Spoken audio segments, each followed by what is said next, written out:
الله الرحمن الرحيم. الحمد لله رب العالمين، والصلاة والسلام على سيد الأنبياء والمرسلين محمد وعلى آله وصحبه أجمعين ومن تبعهم بإحسان إلى يوم الدين. أما بعد، فأعوذ بالله من الشيطان الرجيم. بسم الله الرحمن الرحيم. يا أيها النبي يا نساء النبي لستن كأحد من النساء إن اتقيتن فلا تخضعن بالقول فيطمع الذي في قلبه مرض وقلن قولا معروفا وقرن في بيوتكن ولا تبرجن تبرج الجاهلية الأولى وأقمنا الصلاة وآتينا الزكاة وأطيعنا الله ورسوله. صدق الله العظيم. وقال النبي صلى الله عليه وسلم: المرأة كلها عورة، او کما قال علیہ الصلاۃ والتسلیم. محترم بزرگوں اور عزیز ساتھیوں، اللہ تعالیٰ شانہ کا بے پناہ فضل و کرم اس کا احسان ہے کہ اس نے ہم تمام کو اس دین کی بات کہنے اور سننے کے لیے جمع فرمایا ہے. دوست بزرگوں، قرآن کریم میں جو آیت کریمہ تلاوت کی گئی، اللہ تعالیٰ نے یہ اس سلسلے میں ایک آیت نہیں ہے بلکہ ڈھیروں آیتیں ہیں، لیکن دو صورتوں میں ہیں. اس کی تقسیم ہے، کچھ حصہ سورہ احزاب میں ہے اور اس کا کچھ حصہ سورہ نور کے اندر ہے. اور یقیناً اس میں کوئی شک نہیں ہے کہ رب ذوالجلال کے احکامات امت کے اوپر پورے طور پر مسلط ہوتے ہیں اور امت ہی اس کے مخاطب ہے. جو بھی رب ذوالجلال کا حکم ہوگا وہ ساری امت کو پورا کرنا ہے. ایک ایک فرد کے طور پر اس احکام کو اپنے اوپر لے کر کے ان احکامات کو مکمل کرنا ہے، چاہے وہ مرد ہو یا عورتیں ہوں، چاہے وہ مرد ہو یا عورتیں ہوں. ہر حال کے اندر رب ذوالجلال کا حکم دونوں کے اوپر یکساں طور پر جو ہے بزرگوں صادر ہوتا ہے. اور ہم سب لوگوں کے لیے ضروری ہے کہ اگر ہم نے کلمہ لا الہ الا اللہ محمد رسول اللہ صلی اللہ علیہ وسلم پڑھا ہے تو ہمارے لیے ضروری ہے کہ رب ذوالجلال کے حکم کو پورے طور پر عمل کر کے ہم وہ دیں. یہ ہمارے لیے ضروری ہے کہ رب ذوالجلال کا حکم ایمان والوں کے لیے ہے. ایمان والے ہی اس کے مخاطب ہیں، غیر ایمان والا اس کام کو پورا کرنے نہیں آئے گا. اور ہمارا غیر اللہ اور اس کے رسول صلی اللہ علیہ وسلم کو، آپ کے احکامات کو، آپ کی لائی ہوئی شریعت مطہرہ کو اتنی سنجیدگی سے وہ لینے کا مکلف نہیں ہے. ایمان والے اس سے مکلف ہیں. اگر ایمان والے اس چیز کو اپنے آپ کو مکلف نہیں مانتے ہیں یا اسے اس سنجیدگی سے نہیں لیتے ہیں یا عمل سے اپنے آپ کو کتراتے ہیں تو دوستوں غیر ایمان والے اس کے مکلف نہیں ہیں. انہیں کوئی اس بات کے لیے پکڑنے والا نہیں کہ تم نے اس عمل کو کیوں نہیں کیا. لیکن ایمان والا جب اللہ اور اس کے رسول صلی اللہ علیہ وسلم کو مانتا ہے، دل سے اس کا اقرار کرتا ہے اور یہ آتا ہے اس کی عظمت اور احترام اس کے دلوں کے اندر ہے، تو اگر کہیں نہ کہیں اس عمل سے پیچھا چھڑاتا ہے اور اللہ اور اس کے رسول صلی اللہ علیہ وسلم کے احکامات پر جس طریقے سے عمل کرنا چاہیے وہ عمل سے پیچھے ہٹتا ہے تو دوستوں ضرور کہیں نہ کہیں وہ پکڑا جائے گا، اس عتاب کا وہ شکار ہوگا اور اسے دوستوں اپنے آپ کو کہیں نہ کہیں وہ خسارے کے اندر ڈال رہا ہے. اس لیے رب ذوالجلال کا حکم دونوں لوگوں کے لیے برابر ہے، چاہے وہ مرد ہو یا عورتیں ہوں. ایک بات. دوسری بات یہ ہے، قرآن کریم کی ایک آیت کریمہ ہے جس میں یوں ہے لقد کان لکم فی رسول اللہ اسوۃ حسنہ. دھیان سے سننا کہ یہ ہے کہ تمہارے لیے حضور صلی اللہ علیہ وسلم کی زندگی بہترین اسوہ اور نمونہ ہے. نبی کریم صلی اللہ علیہ وسلم کی زندگی بہترین نمونہ ہے اور سب لوگوں کے لیے ہے، چاہے وہ کاشتکار ہو، چاہے وہ تاجر ہو، چاہے وہ گھر کا بڑا ہو یا کسی کمپنی کا بڑا فیکٹری کا مالک ہے یا اسی طریقے سے لوگوں کا حاکم ہے یا اسی طریقے سے جو ہے عدالت کے اندر جج ہے یا وکیل ہے یا کسی بھی شعبے کے اندر ہے، اس کے لیے ذات اقدس صلی اللہ علیہ وسلم کی زندگی بہترین اسوہ اور نمونہ ہے. وہ گاڑی کے سامنے فور ویل اور دروازے کے سامنے کھڑی ہے، سامنے فور ویل کھڑی ہے. جس کی گاڑی ہے وہ ہٹا لے، فور ویل وہ فور ویل جس کے سامنے کھڑی ہے دروازے کے سامنے سے ہٹا لے. تو بات یہ چل رہی تھی کہ لقد کان لکم فی رسول اللہ اسوۃ حسنہ، کہ تمہارے لیے حضور صلی اللہ علیہ وسلم کی زندگی بہترین نمونہ ہے، اور وہ ہر کسی کے لیے ہے، تاجر ہے اور اسی طریقے سے کاشتکار ہے، یا کی زندگی کے کسی بھی شعبے کے اندر ہے اور وہ مرد ہے، تو اس کے لیے ہر شعبے کے اندر ذات اقدس صلی اللہ علیہ وسلم کی زندگی بہترین نمونہ اور اسوہ ہے۔ یہاں غور کرنے کی بات یہ ہے کہ یہ تو ٹھیک ہے کہ مردوں کے لیے حضور صلی اللہ علیہ وسلم کی زندگی بہترین اسوہ اور نمونہ ہے، لیکن عورتیں جو ہیں،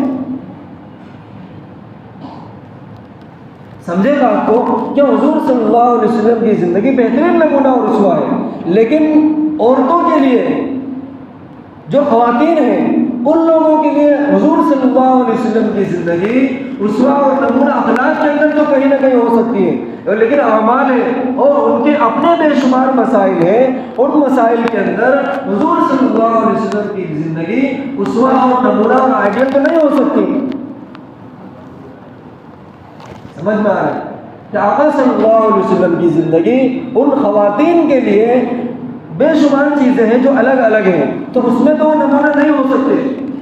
حضور صلی اللہ علیہ وسلم کی زندگی یقیناً ہر ایک کے لیے اسوہ ہے، لیکن عورتوں کے لیے، خواتین کے لیے کہیں نہ کہیں ایسی چیزیں ہیں کہ جو ان کی اپنی الگ چیزیں ہیں، اور حضور صلی اللہ علیہ وسلم تو مرد ہیں، تو ان کے لیے آپ صلی اللہ علیہ وسلم وہ عمل کیسے کر سکتے ہیں؟ تو اس لیے آپ اس آیت کو پڑھیں، وَقَرْنَ فِي بُيُوتِكُنَّ وَلَا تَبَرَّجْنَ تَبَرُّجَ الْجَاهِلِيَّةِ الْأُولَىٰ وَأَقِمْنَ الصَّلَاةَ وَآتِينَ الزَّكَاةَ وَأَطِيعْنَ اللَّهَ وَرَسُولَهُ، یعنی اس سے پہلے کی جو آیت ہے، یا نساء النبی لستن کأحد من النساء، اے نبی کی عورتوں، اے نبی کے ازواج مطہرات جو امت کی امہات المؤمنین ہیں، امت کی مائیں ہیں، لیکن آقا صلی اللہ علیہ وسلم کی وہ ازواج مطہرات ہیں، ان کو یوں کہا گیا مخاطب کر کے کہ تم اور عورتوں کی طرح سے نہیں ہو، دوسری عورتوں کی طرح سے تمہاری حیثیت نہیں ہے، بلکہ وہ عورتیں جو اور مدینہ منورہ میں حضرات صحابیات ہیں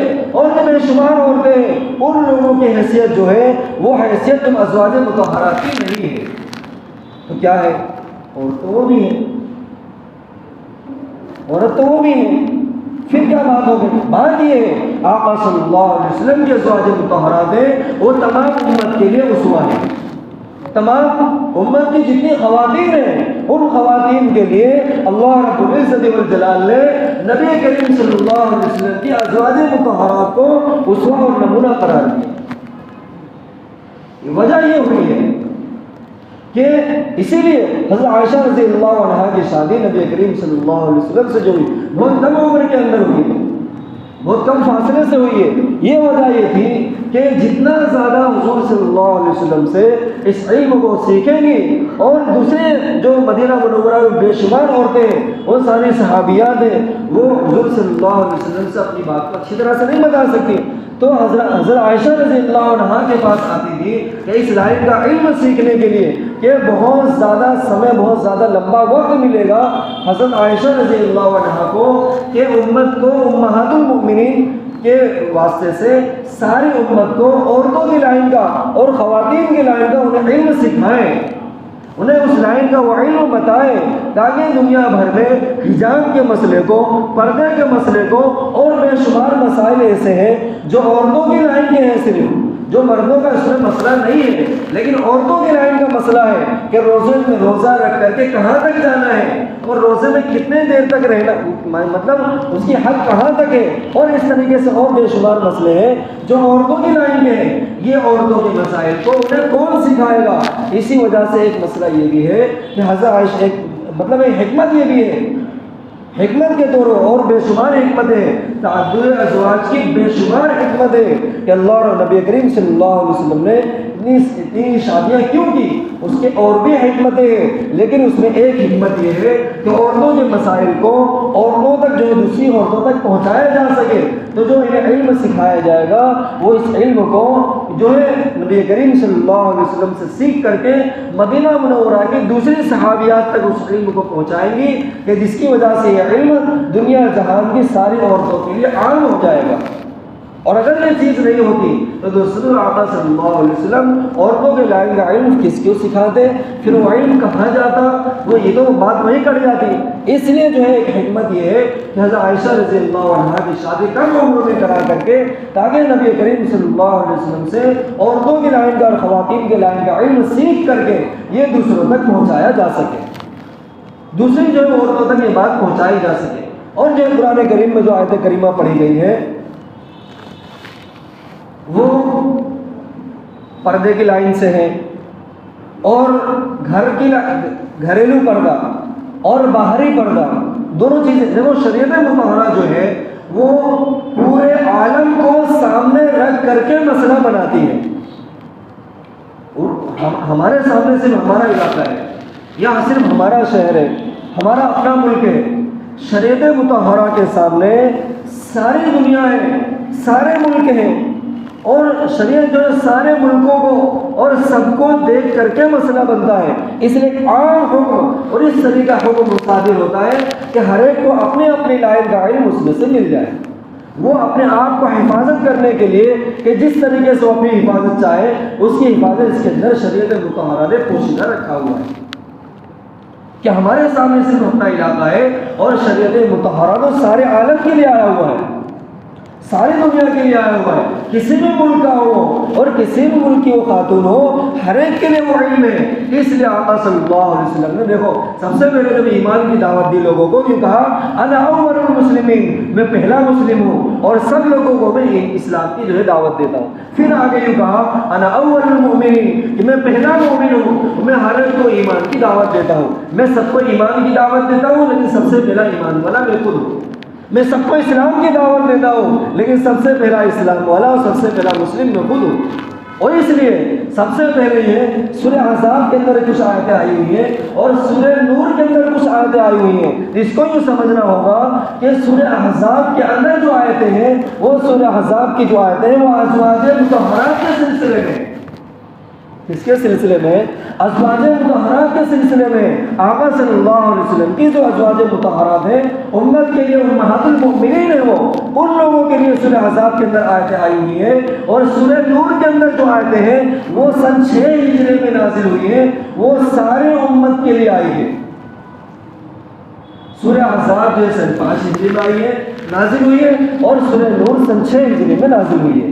اور سورہ احزاب کے اندر کی جو آیتیں ہیں وہ امہات المؤمنین کے لیے اور گھر کے اندر کا پردہ ہے۔ کہاں کا پردہ ہے؟ گھر کے اندر کا پردہ ہے۔ اور سورہ نور کے اندر جو ہے وہ عام ایمان والوں کی ماؤں کے لیے اور اس طریقے سے عام عورتوں کے لیے ہے، اور دھیرے دھیرے جس طریقے سے پردے کو بڑھایا گیا ہے یہ وہ ان لوگوں کے لیے ہے۔ تو سب سے پہلے ہی آیا کہ اگر تم لوگوں کو پردے کا حکم دے رہے ہو، لوگوں کو ایمان کی دعوت دے رہے ہو، لوگوں کو اسلام کی طرف اچھی اور بھلائی کی طرف لوگوں کو بلا رہے ہو، تو سب سے پہلے ضروری ہے وہ بات تمہارے اندر ہونا چاہیے، تم اس کے اوپر کتنا ہو۔ تو نبی کریم صلی اللہ علیہ وسلم نے جب لوگوں کو ایمان کی دعوت دی تو فرمایا انا اول المؤمنین۔ اور اسی طریقے سے رب ذوالجلال نے جب پردے کا حکم نازل فرمایا سب سے پہلا خطاب امہات المؤمنین کو کیا۔ یہ جو ازواج مطہرات ہیں ان کو کس طریقے سے رہنا چاہیے، کس طریقے سے لوگوں سے بات کرنا چاہیے، اور کہاں نکلنا چاہیے کہاں نہیں نکلنا چاہیے، ان کے گھروں میں کوئی داخل ہوگا تو کس طریقے سے داخل ہوگا، جس کو یہ کہا جاتا ہے اجازت۔ یہ جو اجازت ہے یہ ساری چیزیں سب سے پہلے سورہ احزاب کے اندر اللہ رب العزت والجلال نے نازل کی۔ اس کے بعد جو سورہ جب نور نازل ہوئی ہے سن 6 ہجری کے اندر، اس میں عام طور پر جو پردہ ہے وہ ساری چیزوں کو دوستوں کو بتا دیا ہے۔ اور ایک جگہ پر آیا المرأۃ عورۃ، عورت جو ہے چھپانے کی چیز ہے، عورت جو ہے سطر ہے، عورت پوری کے پوری سطر ہے اور وہ چھپانے کی چیز ہے۔ اور دوسری جگہ پر آیا المرأۃ کلھا عورۃ، عورت ساری کی ساری پردہ ہے، اور جب وہ گھر سے نکلتی ہے تو کیا ہوتا ہے اس کا شیطان اس کا پیچھا کرتا ہے، شیطان اس کے پیچھے ہو لیتا ہے جب تک وہ گھر میں نہ آ جائے۔ اور جب وہ گھر میں ہوتی ہے تو رب ذوالجلال کے رحمت کے بے انتہا و قریب ہوتی ہے۔ اس لیے عورتوں کا مردوں کا مسجد میں نماز پڑھنا افضل ہے، اور اس افضلیت کو یوں بتایا کہ 27 گنا افضل ہے، ایک جگہ پر یوں 28 گنا افضل ہے، یہ مردوں کے لیے ہے۔ اور عورتوں کے لیے یوں بتایا گیا کہ عورتوں کے لیے گھر میں نماز پڑھنا افضل ہے، اور گھر میں بھی نماز پڑھنا افضل جو ہے وہی بتایا کہ آنگن میں نماز پڑھنے سے زیادہ اچھا ہے۔ تو افضل یہ ہے کہ وہ گھر کے آنگن کے بعد جو چبوترا ہوتا ہے اس چبوترے پر وہ نماز پڑھے، پھر اس چبوترے سے زیادہ افضل ہے کہ وہ گھر کے اندر نماز پڑھے، پھر اس گھر میں زیادہ افضل ہے کہ کہیں چھوٹا کوٹری جو مسجد کی لائن کی بنائی جاتی ہے گھروں کے اندر اس طریقے سے لوگوں کے ہونا چاہیے کہ اس طریقے سے کہ وہ نماز پڑھنے کے لیے، یا ابھی رمضان آئے گا، رمضان میں اعتکاف کرنے کے لیے گھر کا کوئی حصہ ایسا خاص کر لیا جائے جہاں پر ساری عورتیں مل کر کے نماز پڑھیں، یا کسی کو اعتکاف کرنا ہے تو وہاں پر وہ اعتکاف کر لے، اور گھریلو جو ہوم ورک پورے کرنے ہیں، لکھنے پڑھنے کی ساری چیزیں،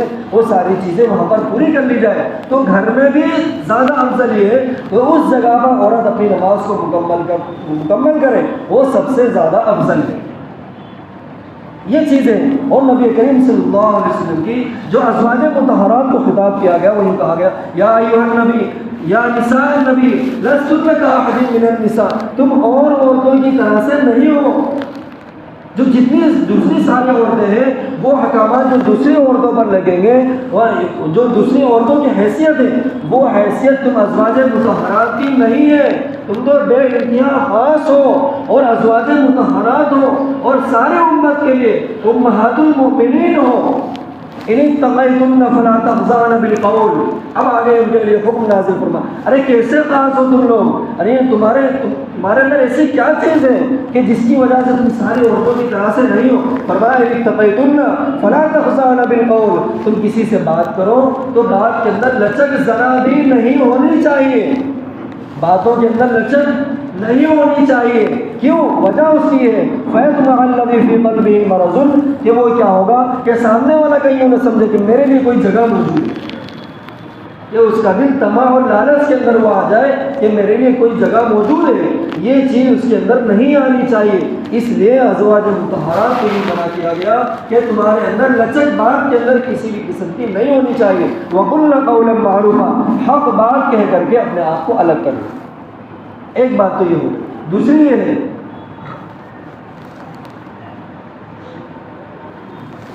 انما یرید اللہ لیذھب عنکم الرجس، اس کے آگے والی جو آیتیں ہیں یہ رب ذوالجلال کیا چاہتے ہیں؟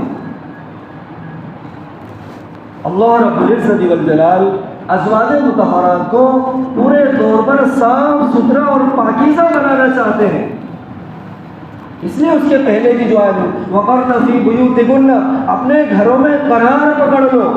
عورتوں کی جگہ کہاں ہے؟ عورتوں کی جگہ بازار نہیں ہے، عورتوں کی جگہ میلے اور یہ سارے میلے ٹھیلوں والی جگہ نہیں ہے، عورتوں کی جگہ رب ذوالجلال جو بتا رہے ہیں وہی آیا ہے قرآن کریم کے اندر وَقَرْنَ فِي بُيُوتِكُنَّ، اپنے گھر کے اندر قرار پکڑ لو۔ تمہارا کام گھر کے باہر کا نہیں ہے، ہمارا کام گھروں کے اندر کا ہے، تم گھروں کے اندر ہو تو تمہاری عزت ہے اور تمہارا جو ہے احترام ہے اور تمہاری ایک شان ہے، لیکن گھر سے باہر جب نکلو گی تو کیا ہوگا؟ تمہاری شان، تمہاری عزت سب کچھ تار تار ہوگی، اور اس کے ساتھ ساتھ کیا ہوگا؟ گھر کی شان بھی جائے گی۔ حضرت عائشہ رضی اللہ عنہ یوں آیا ہے کہ حضرت عائشہ رضی اللہ عنہ جب اس آیت کو پڑھتی تھی بہت روتی تھی۔ وجہ جانتے ہو کیا ہے؟ حضرت عائشہ رضی اللہ عنہ جب اس آیت کریمہ کو پڑھتی تھی وَقَرْنَ فِي بُيُوتِكُنَّ وَلَا تَبَرَّجْنَ تَبَرُّجَ الْجَاهِلِيَّةِ، کہ جب تم جو بناؤ شنگار کر کے گھروں سے باہر نکلتی ہو وہ ساری چیزیں اب بند، بلکہ تم اپنے گھروں کو مضبوطی کے ساتھ پکڑ لو اور گھروں میں قرار پکڑ لو، گھروں سے باہر مت نکلو، گھر سے باہر نہ نکلنے کا حکم آیا ہے۔ حضرت عائشہ رضی اللہ عنہ جس آیت کریمہ کو پڑھتی تھی خوب روتی تھی۔ کیا وجہ ہوئی؟ جنگ جمل، پتہ نہیں کسی کو معلوم ہوگا کہ نہیں ہوگا، حضرت علی رضی اللہ عنہ سے حضرت عائشہ رضی اللہ عنہ کی ایک جنگ ہوئی تھی۔ شہادت عثمان کے بعد حضرت عثمان رضی اللہ عنہ جو شہید ہوئے تھے اس شہادت کے بعد جنگ جمل ہوئی تھی۔ اس جنگ جمل کے اندر، جمل کے معنی اونٹ کے آتے ہیں، حضرت عائشہ رضی اللہ عنہ اونٹ پر بیٹھ کر کے حضرات صحابہ کی قیادت کر رہی تھی۔ یہ معاملہ اتنا حضرت عائشہ رضی اللہ عنہا کے اوپر ناگوار گزرا ہے کہ جب یہ آیت کریمہ کو پڑھتی تھی خوب روتی تھی کہ میں نے آخر یہ کیا کر دیا. کوئی مسئلہ نہیں تھا. حضرت علی رضی اللہ عنہ جو ہے فتح یاب ہوئے. حضرت علی رضی اللہ عنہ نے حضرت عائشہ رضی اللہ عنہ کے پاس کہا یہ کام آپ کا نہیں تھا, اور پورے احترام کے ساتھ مدینہ منورہ کی عورتوں کے ساتھ لے کر کے انہیں اپنے گھر بھیج دیا گیا. لیکن یہ گھر سے باہر نکل کر کے اونٹ پر بیٹھ کر اس طریقے سے جو معاملہ ہوا ہے, حضرت عائشہ رضی اللہ عنہ کو زندگی بھر اس کا افسوس رہا کہ میں نے آخر کیا کر دیا. دوستو, یہ پردہ کتنی انتہائی اہم چیز ہے. وَقَرْنَ فِي بُيُوتِكُنَّ وَلَا تَبَرَّجْنَ تَبَرُّجَ الْجَاهِلِيَّةِ وَأَقِمْنَ الصَّلَاةَ وَآتِينَ الزَّكَاةَ وَأَطِيعْنَ اللَّهَ, اور اس کے آگے وَإِنَّمَا يُرِيدُ اللَّهُ لِيُذْهِبَ عَنكُمُ الرِّجْسَ أَهْلَ الْبَيْتِ. اللہ رب العزت والجلال اہل بیت کو پورے طور پر صاف ستھرا اور پاکیزہ بنانا چاہتے ہیں. وَيُطَهِّرَكُمْ تَطْهِيرًا, پورے طور پر صاف ستھرا بنانا چاہتے ہیں تاکہ سارے امت کے لیے اسوہ اور نمونہ بن جائے. یہاں پر اہل بیت کا تذکرہ آیا ہے. یہ اہل بیت کون ہے؟ سب جانتے ہیں اہل بیت کون ہے, لیکن وہ قرآن کریم کے اندر جہاں اہل بیت آیا ہے وہ اہل بیت سے ازواج مطہرات مراد ہے. ایسا نہیں ہے کہ پھر حضرت فاطمہ رضی اللہ عنہا مراد نہیں ہے, حضرت علی مراد نہیں ہے. نہیں, ایسا نہیں ہے, بلکہ یہ بھی اہل بیت ہیں. لیکن قرآن کریم میں جو اہل بیت کا تذکرہ آیا ہے وہ ازواج مطہرات کے سلسلے میں آیا ہے. یہ لوگ سب سے پہلے مخاطب ہیں. ورنہ آپ دیکھیں گے اہل بیت میں پھر کون کون ہے. اہل بیت میں جب وہ چادر نبی کریم صلی اللہ علیہ وسلم نے اڑائی, اللہ یہ بھی میرے اہل بیت میں سے ہیں اور یہ بھی میرے اہل بیت میں سے ہیں. اور ایک جگہ پر بھی فرمایا سلمان بن اہل بیت, سلمان فارسی رضی اللہ عنہ جو ہے وہ بھی اہل بیت میں سے ہیں. تو اہل بیت میں سے تو بہت بڑا دائرہ ہے, لیکن اس میں یہ بتایا قرآن کریم میں جو آیت کریمہ کے اندر اہل بیت کا تذکرہ آیا ہے اس میں ازواج مطہرات کو خاص طور پر خطاب کیا گیا ہے کہ ازواج مطہرات کو کیسا ہونا چاہیے اور ازواج مطہرات کو کس طریقے سے لوگوں کے سامنے یا یہ اپنے گھروں میں کس طریقے سے رہنا ہے. ان کا حکم کیا ہے؟ وہ حکم نہیں ہے جو لوگوں کا ہے, بلکہ ان کا حکم الگ ہے اور مختلف ہے. اور یہ پردے کا جو حکم ہے وہ دھیرے دھیرے کر کے نازل ہوا ہے. جیسا کہ میں نے بتایا کہ سن 5 ہجری میں سورہ احزاب نازل ہوئی ہے اور سن 6 ہجری میں سورہ نور نازل ہوئی ہے.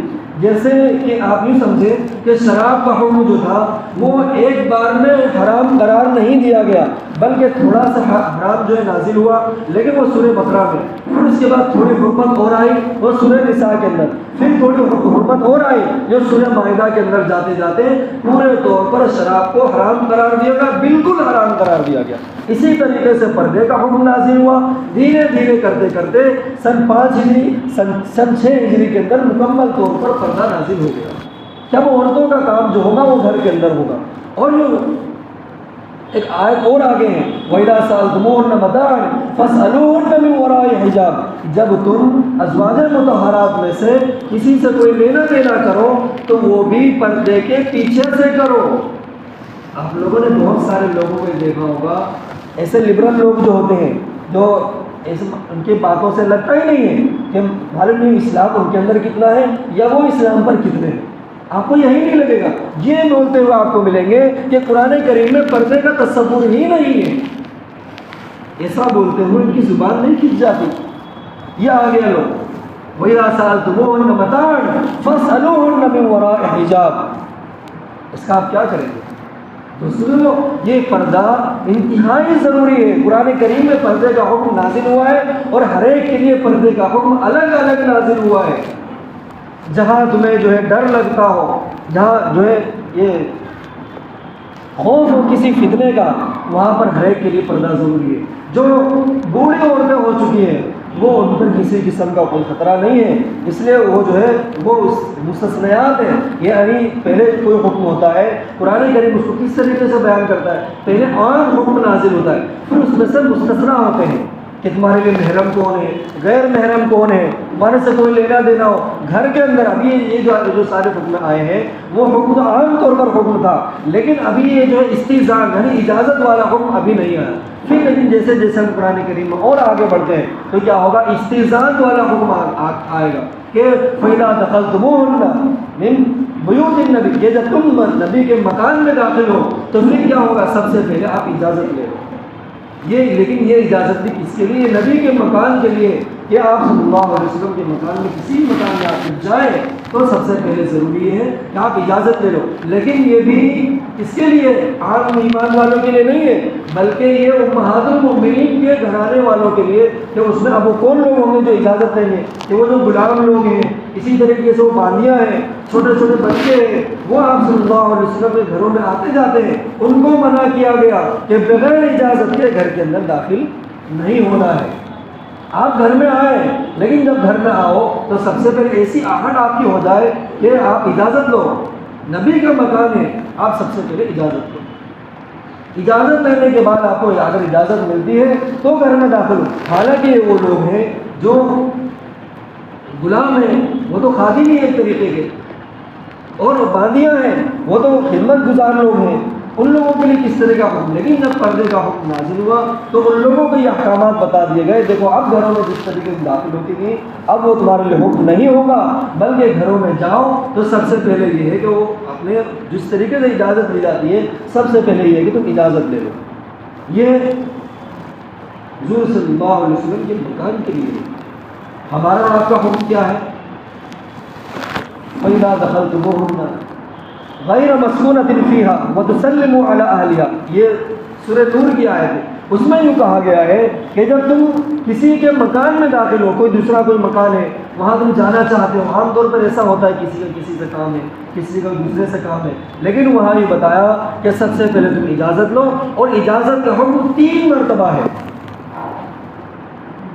کتنی مرتبہ؟ 3 مرات، کا مطلب 3 مرتبہ تم سب سے پہلے اجازت لو، کہ پہلی مرتبہ میں آ گیا ٹھیک ہے، پہلی مرتبہ میں کوئی جواب نہیں آیا، دوسری مرتبہ اجازت لو، اس میں بھی کوئی جواب نہیں آیا، تیسری مرتبہ جو گھنٹی بجاؤ، اجازت مانگو، اور اگر پھر بھی اجازت نہیں ملی تو واپس چلے جاؤ۔